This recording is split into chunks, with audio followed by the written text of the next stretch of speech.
Okay, I'm Gale and Hurd. I'm executive producer of Mankiller and also an executive producer of the Walking Dead TV series. And I'm Valerie Red Horse Mohl, and I'm the director and producer of Mankiller, and also have directed and produced 2 other documentaries with Gale. Is there anything you guys learned working on this documentary that you otherwise wouldn't have known that you think is just like really cool? Well, I think the most important thing is before I started this documentary, I'd never heard of Wilma Mankiller. That in and of itself is a travesty because she is an important woman. She achieved so much, and the fact that our curriculum throughout the United States does not feature her and we don't learn about her is something we hope that this documentary is a step to correcting.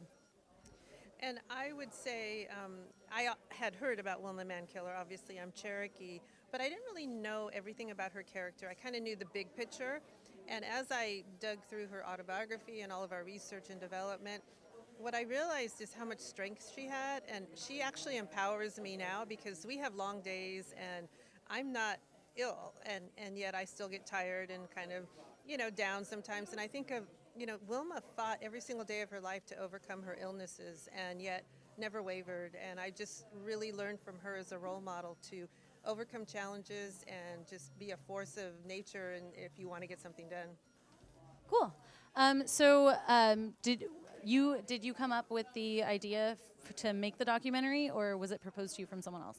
It was sort of a combination. We heard she passed away in 2010.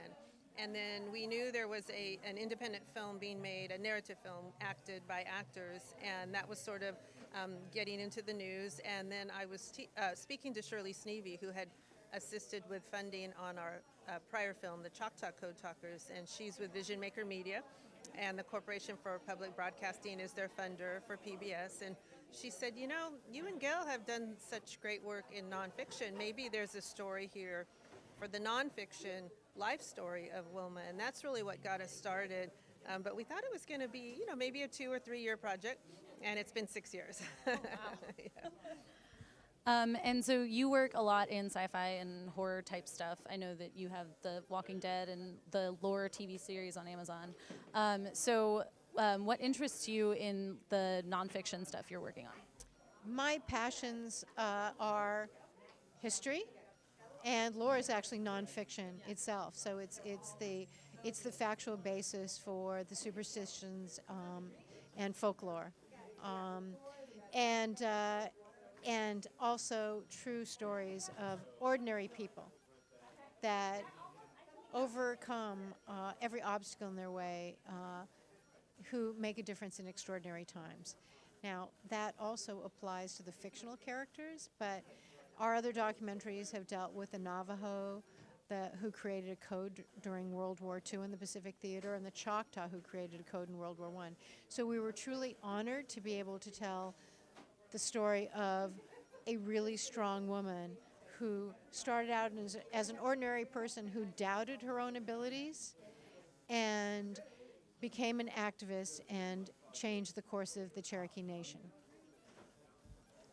So one last question. If both of you could tell general audiences anything about this film to make them want to see it or whatever, what would it be? Well, I view documentary filmmaking as a way to really change and improve the world around us. And I think the response we've had so far from people when they see this film, one of the actors in The Walking Dead actually said, it makes me feel like I'm not doing enough. And that was Norman Reedus, for anyone, who plays Daryl Dixon. And he literally said it changed his life and made him want to make a difference more. So if you're a fan of Daryl Dixon's and you want to know what Norman Reedus thinks, go see this film, and maybe he'll even talk with you about it. Yes, I mean, absolutely. And I think, we just came from the United Nations Film Festival in Palo Alto, and their log line is camera as a witness. And I think that's the kind of films we make. We really, it's about the subjects, and it's about shedding light on subjects that history has sort of forgotten. And I love that role, and I hope we can do a lot more. And I think after you see this film, you will be changed. You will be inspired, I hope, to take action and to make a difference. And every morning that you wake up and think, oh, how am I going to get through today? Wilma Mankiller's story will help you make it through the day. Awesome. Thank you so much for your time.